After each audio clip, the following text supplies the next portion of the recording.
Chapter 10 Strange Beasts. Not long after Bai Yao and the others chased after, in this dark place, that had just experienced intense fighting and was gradually calming down, they heard a sharp sound passing from above, two beams of light, one white and one blue, shut down, swaying for a moment before temporarily stopping, revealing a man and a woman in the light, who were Li Zun and Yan Hong from the Incense Valley. Li Zun's handsome face showed a hint of surprise at this moment. Using the light of the magical treasure, he looked around and said to Yan Hong, "Junior sister, I didn't expect that beneath this demon fox's den, there would actually be such a hidden paradise." Yan Hong also looked somewhat astonished. She nodded and said, "Indeed, I have never seen such a scene before. These many strange beasts, I'm afraid, have never appeared in the world." Pausing for a moment, she whispered, "Senior brother, the situation here is strange. It may be exceptionally dangerous. We need to be careful." Li Zun smiled faintly, a hint of pride appearing on his face. He said, "Junior sister, rest assured. Even though this demon fox has only cultivated for 500 years, it is nothing worth mentioning." Yan Hong smiled slightly and said, "Senior brother, your talent is extraordinary and your cultivation is profound. Naturally, you are not afraid of such a monster. But if by chance the six-tailed demon fox is also with the three-tailed fox, with its 1,000 years of cultivation, it might pose some trouble." Li Zun glanced at Yan Hong, revealing a smile. Suddenly he said, "Junior sister, although your words sound nice,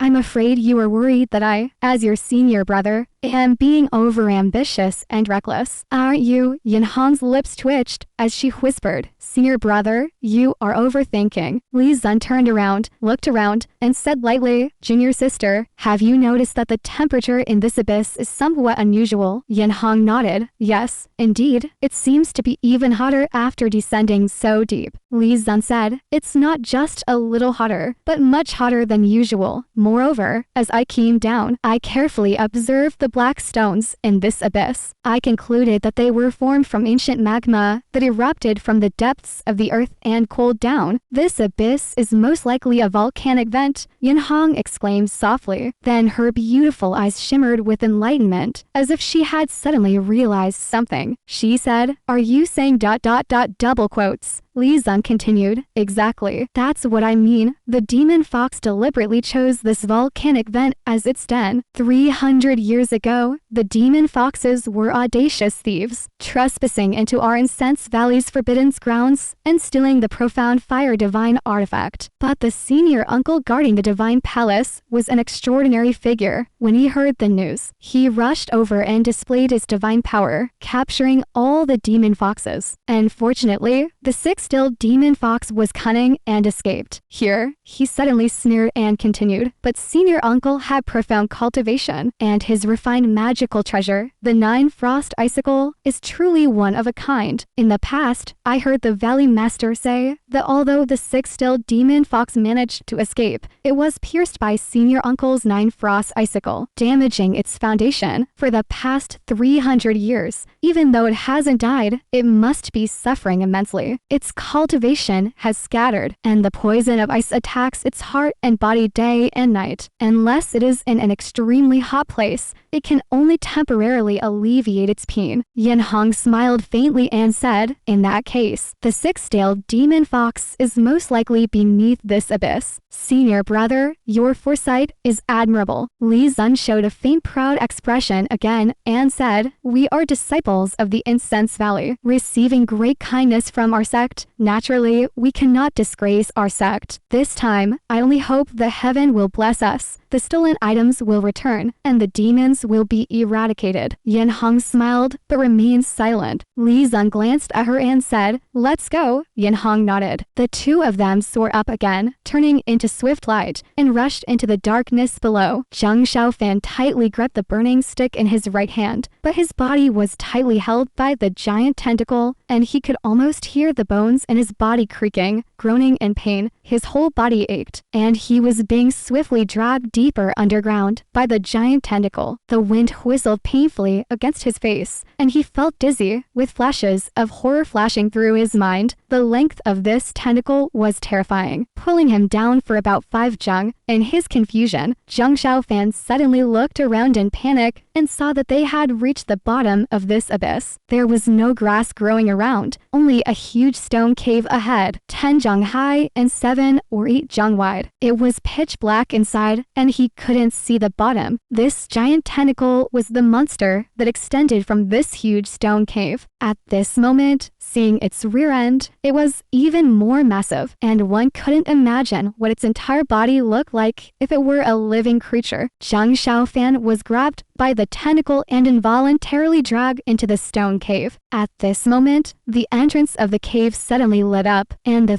three-tailed demon fox, who had been missing for a long time, appeared holding the profound fire mirror. She raised her head and saw Zhang Xiaofan being tightly held by the giant tentacle, seemingly powerless. A cold smile flashed across her charming face, and she was about to say something to the cave when she seemed to think of something. Suddenly, she stopped and turned her head, looking deeply at the struggling Zhang Xiaofan. She sighed softly and muttered, "You seem to be a person with emotions, just like the way you looked at the moonlit spring. Forget it, forget it." With that, she raised the profound fire mirror in her hand, shone it into the cave, and emitted a strange low whistle, sounding eerie, like the howl of a wild fox. After a moment, as if receiving some command, the giant tentacle swiftly retracted into the cave with a swish. Zhang Xiaofan's vision went black, and he couldn't see any light anymore. He suddenly smelled a strange odor and felt the surface of the tentacle entwining him was slippery. However, he couldn't move a muscle, firmly stuck in place. At the same time, outside the cave, the three-tailed demon fox heard the whistling sound, looked up, and saw 2 beams of light, one gold and one white, shooting down from above. She sneered twice, flashed back to the cave entrance, shone the profound fire mirror into the cave again, and emitted a similar fox howl as before. Those 2 beams of light were naturally stone, and by Yao, they had just caught up with the three-tailed demon fox and were rejoicing. But Bai Yao, being astute, noticed that Zhang Xiaofan's figure was missing around them, causing her to worry. But before they could settle down, following the movement of the three-tailed demon fox, a violent wind suddenly rose from the giant stone cave, and another giant tentacle rushed out, roaring towards them. In the darkness, Zhang Xiaofan was dragged deeper and deeper by the tentacle, bumping against the cave walls along the way. It seemed they had turned a few corners. Although he didn't suffer any serious injuries, he was undoubtedly covered in dirt and bruises. However, in this pitch-black place, no one could see. He didn't know how far he had been dragged, but he felt the stench in the air getting stronger and stronger. However, surrounded by darkness, without a trace of light, he couldn't see anything around him and couldn't understand the situation.